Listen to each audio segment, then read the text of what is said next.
Welcome back to the program. So, the latest on Arizona, okay? So, here's what we've got so far. So, they have gone through the early vote, the mail-in vote, the early in-person voting, all of that. And that was 83% of the entire vote for the state of Arizona. 83% voted early, okay? And in that, you have 2,465,339 total votes. And Gallego is winning early votes and mail-in votes 51-47.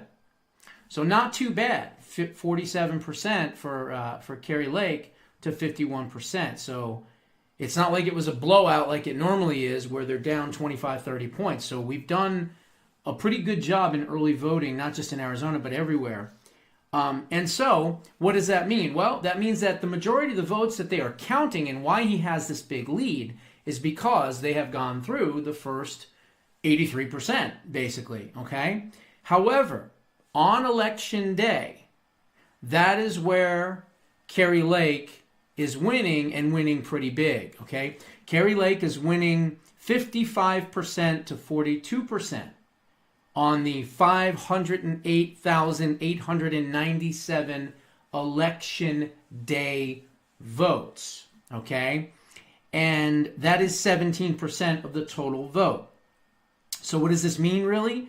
It means that as they're starting to get into the election day vote and tallying up the election day vote, the margin from Maricopa County and Pima County and Coconino County, the three counties that he won considerably, that margins are going to start to shrink and shrink and shrink. At least that's what we hope, okay? So here's where we're at right now.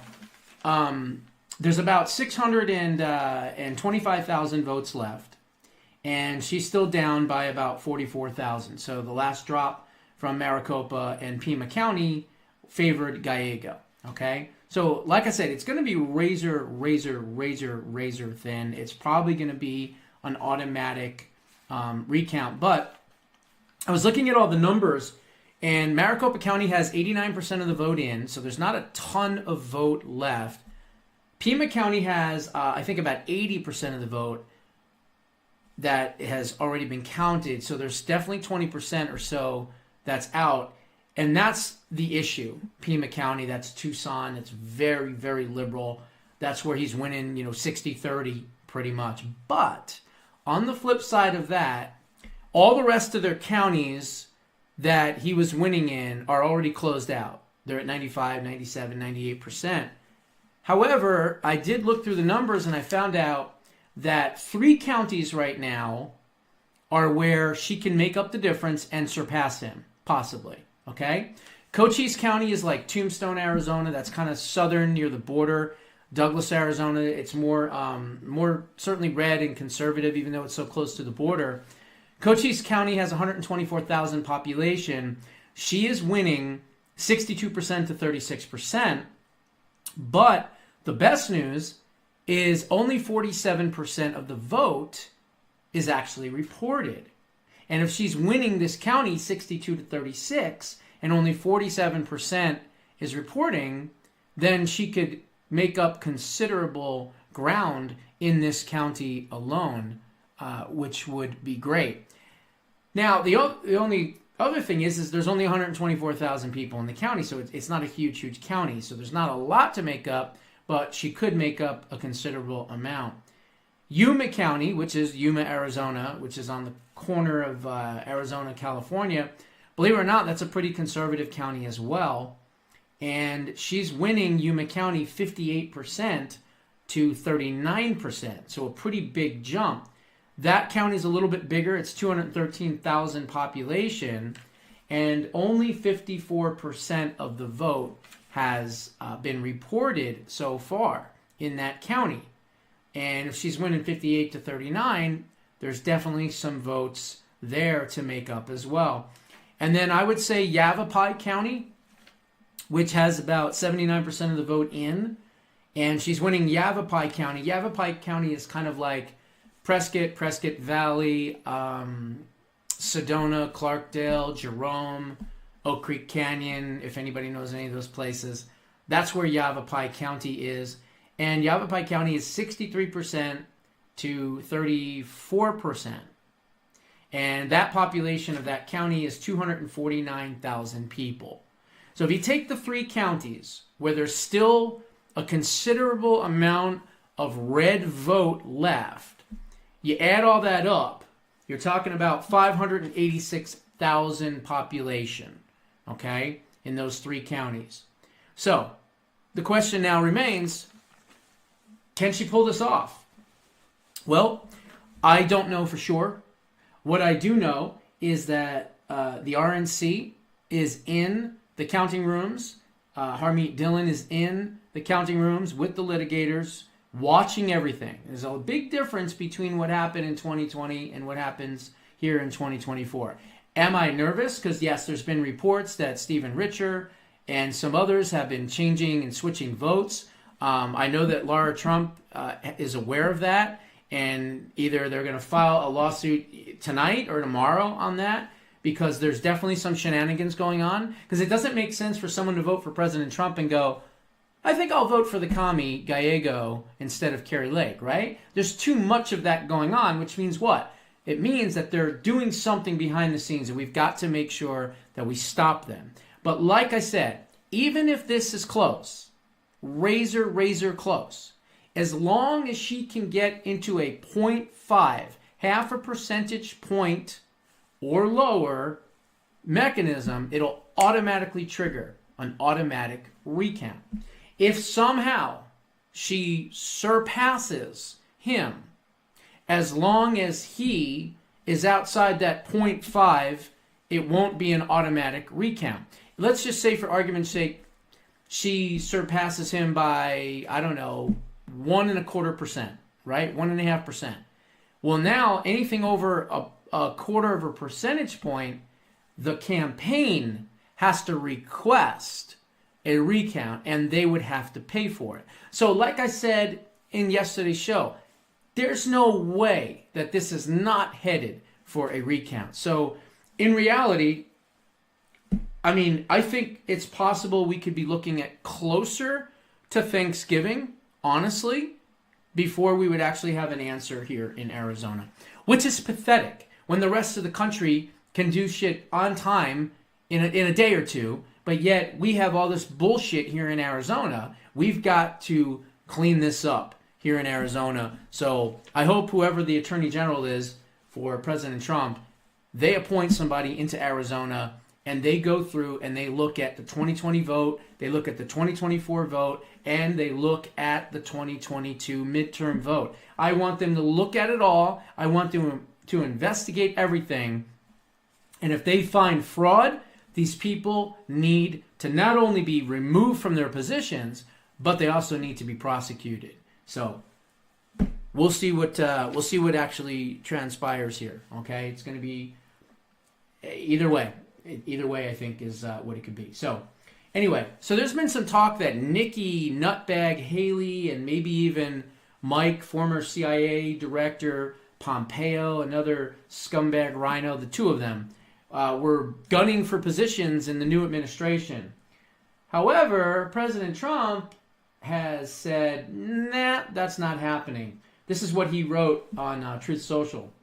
I will not be inviting former Ambassador Nikki Haley or former Secretary of State Mike Pompeo to join the Trump administration, which is currently being formated. I very much enjoyed and appreciated working with them previously and would like to thank them for their service to our country. Make America great again. That was Donald Trump. So that's good. That means no Nikki Nutbag, no Mike Pompeo.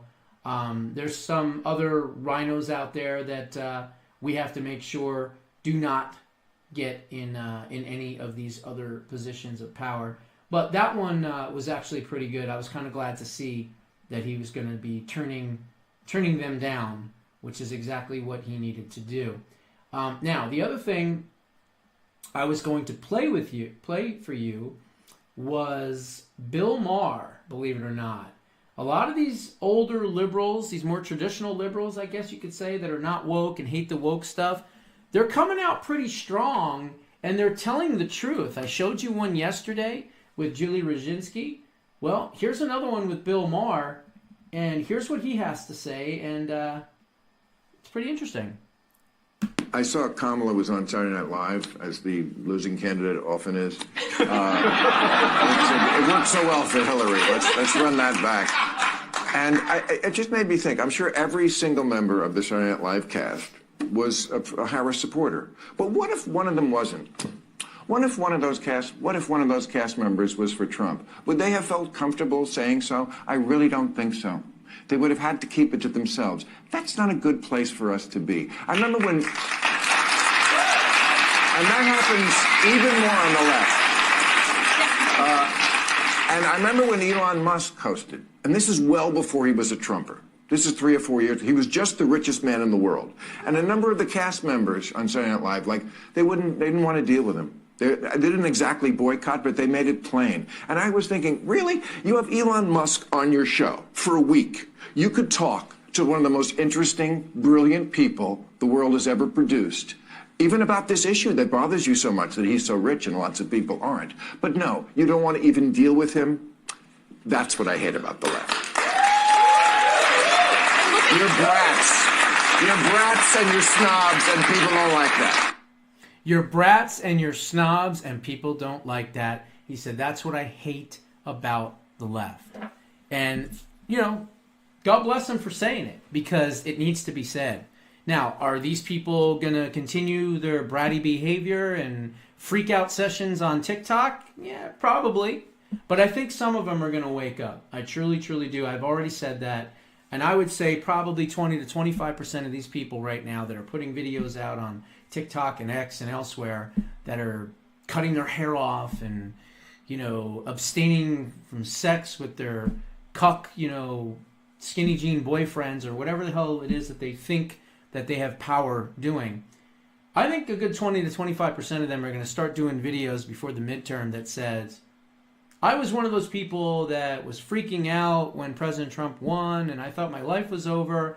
But now that I've seen over 2 years of a great economy and I'm making more money and I've got more opportunities and all that good stuff, and he's not a dictator and he's not Hitler, I think I'm going to vote for Trump in the midterms, and in 2028 I'll be voting Republican. I honestly feel that you're going to get a good percentage, 20 to 25% of these people that are freaked out are actually going to come to our side. And the reason is a couple reasons. Number one, they're going to be a little bit older. And number two, and most important, they're going to witness the fact that he's not Hitler, that he's not a fascist, that he's not Mussolini, that he's none of the things that they said. And the best part about the fact that they called him Hitler in this election, I'm glad they did. You know why? Because the Hitler argument is gone. And it will be gone the minute he takes office and starts making America great again. Once people have, you know, opportunity and wealth, and the stock market comes back, and all these other great things are going to be happening, guess what?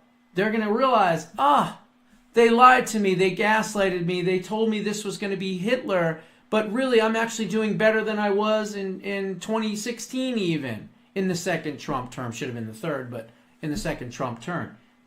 So again, some of these people are going to wake up. They're going to wake up. But again, like I said, the best part, they can never use the Hitler argument against the right ever again. And it's going to be proven very soon. It's already, right? Even Charlemagne, the god or whatever, said, isn't it interesting that they're not calling him Hitler and they're saying that everybody should be unified and support and get behind him and this and that. Well, how can you get behind Hitler? How can you get behind Mussolini? How can you get behind these fascists, right? So they are starting to see that it was total bullshit. And that, like I said, is a good thing. So we'll see what happens. Okay, so this FEMA director has been fired. Okay, you heard about this. I kind of hinted about it yesterday. Wicked FEMA supervisor ordered staff to avoid homes with Trump flags outside and refused to help them during Hurricane Milton in Florida. These people, this is why I said This is why this election was so vitally important to win, because these people want us dead. They're not interested in beating us politically. They're interested in killing us. And here's more proof of what I just said. So FEMA official Marnie Washington ordered her staff to avoid assisting homes with Trump flags in their front yards following the aftermath of the recent hurricane in Florida. Marnie wanted them to, quote, suffer for their support for President Trump. A whistleblower has come forward with text message proof revealing FEMA's official Marnie's Washington Twitter account ordered relief workers to purposely skip over homes in Florida displaying Trump signs in the aftermath of the hurricane. According to messages and tweets obtained by the Daily Wire, FEMA discriminated against Trump supporters in need of help after the hurricane. And there's an image of it, and it says, implement best practices. Not one goes anywhere alone. So don't go anywhere alone, it says. The second one, it says, avoid homes advertising Trump. Right there. The whistleblower provided the details and the documents and the images and everything. Avoid homes advertising Trump. Practice de-escalation and preventive measures. Communicate and follow the rules. Bring a towel with you tomorrow in the field. Frequent breaks and drink water. Avoid high salt diets and coffee. Coconut water is a fast way to replenish your electrolytes quickly, is what it says. So imagine that. So what has happened? Well, she was fired, obviously. She's admitted that she's done it. The FEMA board has said that they put out a message saying that she has been fired. Let's see. While we believe this is an isolated incident, we have taken measures to remove the employee from their role, and we are investigating the matter to prevent this from ever happening again. The employee who issued this guidance had no authority to do so, was given no direction to tell teams to avoid these homes, and we are reaching out to the people who may have been affected about this incident. That's what was reported to CNN. Now, Ron DeSantis has said that he is putting his attorney general in charge of an investigation, and if there is malfeasance, which clearly there is, she will be indicted. He's already said it. She will be indicted for crimes, because that cannot happen. And so I'm glad that DeSantis is doing it, but I'm also hoping whoever the future attorney general is, that person's going to be busy, okay? If there's and I'm not a big fan of big government, okay, at all. Everybody knows that. I want the largest Department of Justice you could ever imagine, okay? I want nothing but vicious, absolutely bloodthirsty, conservative, America First, MAGA attorneys working in the Department of Justice. We won't call it the Department of Injustice anymore. It'll be the actual Department of Justice once again. And I want hundreds and hundreds and hundreds and hundreds and hundreds of lawyers, each one attached and have a task. These people are going after Alvin Bragg, Letitia James, Fannie Willis, Judge Edgaron, Marshawn, Jack Smith, right? That group is for that. This group over here is going after Joy Reid, Rachel Maddow, just all the people that have incited violence, and the guests and the commentators on all the news networks. That's their job, okay? These people over here are going to go against anyone that went after 65, 70-year-old grandmothers for protesting in front of an abortion clinic, and we're going to go after those judges and those people over there.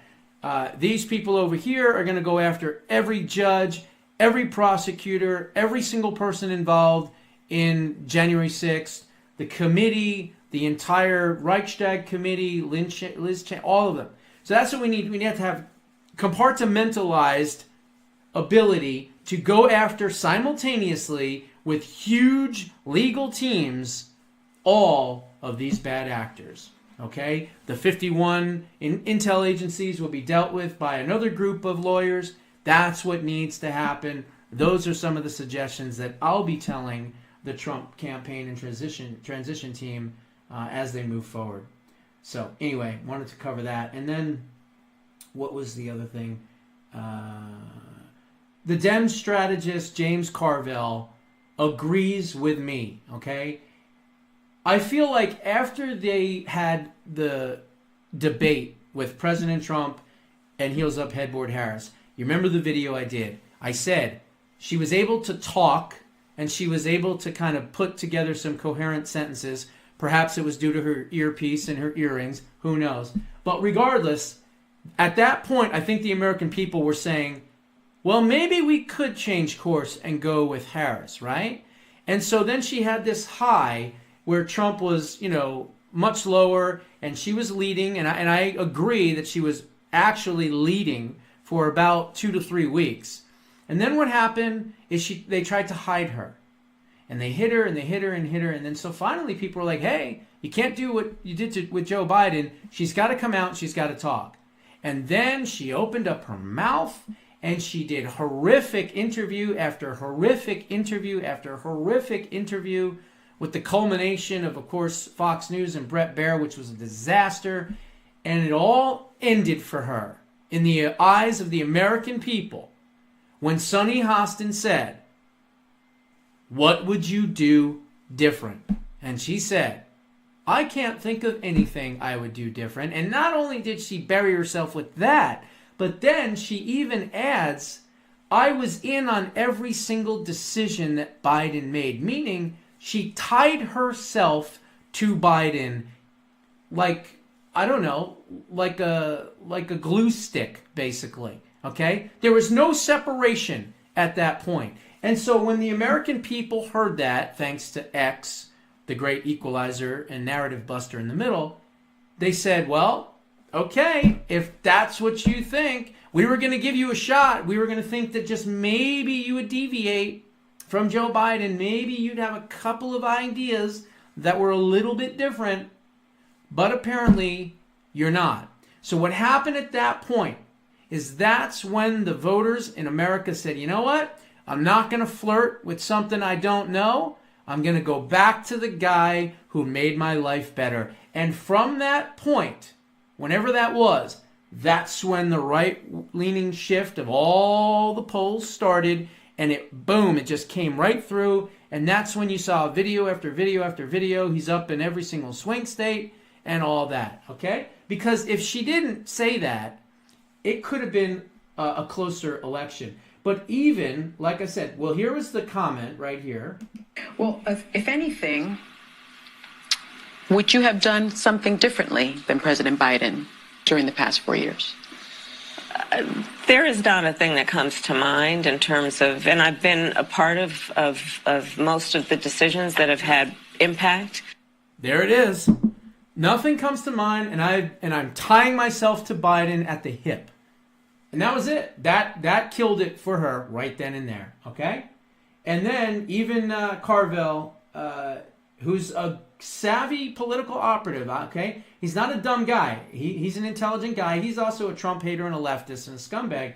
But he's a smart guy. And even he says basically exactly what I said. I told Adam DeGurney, we didn't even get a chance to kick the tires. We just said, you're buying the car, and you have no choice. And, of course, we bought the car. And I think if this campaign is reducible to one moment, we're in a 65% wrong track country. The country wants something different. And she's asked, as so often the case, in a friendly audience on The View, how would you be different than Biden? It's the one question that you exist to answer. All right? That is it. That's the money question. That's the one you want. That's the one that everybody wants to know the answer to. And you freeze. You literally freeze and say, well, I can't think of anything. And once you get in it, so we said 65% want something different. We are just not going to give in to them, but maybe the odiousness of Trump combined with the Dobbs decision, we can overcome it. Well, we didn't overcome it. But when we go back and history unearths this, it's going to be right there on The View. And I think her name was Sonny Houston or whatever, asked the question. And That's the most devastating answer you could imagine. There it is. So, yes, James, you are correct. You agree with Josh Bernstein, so good job on you. Okay, and then I think there was just one. Was there one other thing? Yeah. Okay. So, California is an evil state, let's face it. And I know many of you that watch live in California, and I do feel bad for you. If you look at the map from 2020 to 2024, and I'm going to put this in the thumbnail with a couple of other things in there, so keep an eye on the thumbnail because I don't have full production tonight. The map is unbelievable. It is unbelievable how red California got in 4 years. Unbelievable. When you see this, you're going to go, wow. If you haven't seen this map, it's unbelievable how red California went. So, but that doesn't mean that they're not trying to go after the people that they think support President Trump. California air regulators have voted on a new climate program that will likely increase gas prices up to $1.50 per gallon more after the election, where the GOP vote was captured in more counties. So these dirtbags in the California Assembly and Newsom and all these scumbags in California's government are going to go after and punish you in California if your county voted for President Trump. That is how evil the left can be. The Democrats love to claim that California is a deep blue state, but you know what? It's not anymore. On Friday, the California Air Resources Board comprised 16 members, with 12 members appointed by Democrat Governor Newsom, voted on a new climate program which will increase gas prices. California shifted red in 2024 with 40% of the voters in the Golden State voting for President Trump. 40%! 40%! That is quite a bit. Proposition 36 passed in California in a landslide, 71 to 21%. California voters overwhelmingly voted to increase penalties for theft and drug trafficking after a record number of brick-and-mortar retailers closed down due to smash-and-grab robberies. Proposition 36 rolls back some of the soft-on-crime policies that California voters passed in 2014 with Proposition 47. Per the LA Public Press, Proposition 47 scaled back punishments for certain nonviolent offenses for drugs and theft, which were reclassified from felonies to misdemeanors. Under Proposition 36, penalties will now be increased once again, and sentences will be lengthened for drug possession and for the theft of items valued at less than $950. Governor Gavin Newsom ignored the rightward shift and immediately convened a special legislative session to fight President Trump after he won the election in a landslide against Harris. Governor Newsom said Trump, based on his actions taken during his first term in office, is a threat to California's climate change program, illegal immigrant population, women's rights, and LGBTQ plus rights. So he's even calling it his own illegal immigration population. Well, that's your problem, Gavin, that you have a population of illegal immigrants, and we're going to work on getting rid of them, okay? So, he writes, California's ready to fight. I just called an emergency special session to help bolster our legal resources and protect our state against the MAGA Republicans. So what's he going to do? California air regulators ignored the rightward shift and voted 12-2 to tighten California's low-carbon fuel standards. The latest move from the California air regulators will increase gas prices in a state with some of the highest gas prices already in the country. Gas prices could increase by as high as 85 cents per gallon by 2030 and $1.50 per gallon by 2035 under this proposal, according to an estimate from Cullen Ward. Cullen Ward said his figures and the estimates initially released by board staff are not an apples to apples comparison, in part because His projection uses 2023 dollars, and the board staff uses 2021 dollars. California air regulators voted to approve changes to its climate change program aimed at reducing planet warming emissions that have a wide swath of critics and could increase gas prices statewide. The California Air Resources Board voted to make significant updates to the low carbon fuel standards, especially in red-leaning counties. The plan approved last Friday at the end of a 12-hour meeting will increase the state's emission reduction targets and fund charging infrastructure for zero-emission vehicles. It will also phase out incentives for capturing methane emissions from dairy farms to turn into fuel. Environmental groups have criticized the program for stimulating the production of biofuels, which are derived from sources including plants and animal waste, when they say that the state should be focused more on supporting power for electric vehicles. They argue the proposals fail to adequately address those concerns. So they're going to purposely raise gas prices, and they're going to do it in GOP-dominated counties. So let that sink in. Pretty terrible if you ask me. And I think, was that it? There might have been just one other thing. Oh yeah, there was this one too. I love this. This is so good. So good. So we hear about all of this. Oh, we want illegals to vote, right? Oh, just put it on the ballot and it'll pass that all the illegals are going to be able to vote in our elections. Really? I don't think so. 8 states, and not by 51-49s, okay? Not 52-47s. We're talking 70-20s, okay? By massive margins. Voters in 8 states say only U.S. citizens should be able to vote in their elections. Voters this week in 8 states: Idaho, Iowa, Kentucky, Missouri, North Carolina, Oklahoma, South Carolina, and Wisconsin. So North Carolina and Wisconsin in particular overwhelmingly approved constitutional amendment ballot questions seeking to ensure that non-citizens cannot, under any circumstances, vote in state, federal, or local elections. Foreign nationals are already barred from voting in elections as well. We're so often told about how divided we are in the United States, but on Tuesday, we had Republicans, Democrats, and independents coming together in overwhelming numbers declaring that only U.S. citizens can vote in our elections. Wisconsin State Director, Americans for Citizen Voting, told the Federalist in a phone interview this week.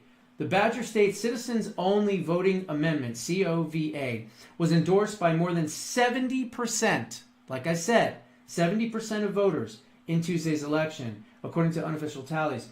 Support topped 65% in each of the states with COVA questions on the ballot. According to unofficial results reported by state news organizations, in Iowa, the referendum passed with 76% support. In South Carolina, that same ballot question earned the approval of a whopping 86% support. In Missouri, the same ballot question, amending their state's constitution to make it clear that only U.S. citizens can vote in the Show Me State, knocked out ranked choice voting too by a 2-1 margin, but they voted on that question at 79%. Okay? Before Election Day, COVA advocates felt confident, but Wisconsin presented the biggest challenge. Jack Tomczak, Vice President for Citizen Outreach for Americans for Citizen Voting, told the Federalist that the amendment faced, quote, well-funded opposition led by the Leftist League of Women's Voters. More than 36 leftist groups lent their names and resources to an effort to try to defeat these ballot initiatives. Opponents ran shameful ads falsely warning voters that military personnel wouldn't be able to vote in Wisconsin's elections if the amendment passed. In Idaho, Democrat lawmakers claimed that non-citizens could be barred from voting in private elections. Duh! Yeah, no problem there. That's how out of touch they are. They think that they're attacking us when they do these things. It's crazy. It's like, if you allow this abortion ban, you won't be able to have an abortion up to 9 months. And people are going, Well, who the hell would want that? Of course I want to vote no against that. Although it didn't pass in Arizona. It did pass, that is what I meant to say, in Arizona. So that means now in Arizona, because 139 passed, you can have an abortion up to 9 months now in this state. Totally sick. If there's one silver lining to the abortion amendment, which again, I voted no and I wanted it not, to pass or anything like that, but it did pass, and I found out a lot of Republicans crossed over and voted for it too, which is crazy.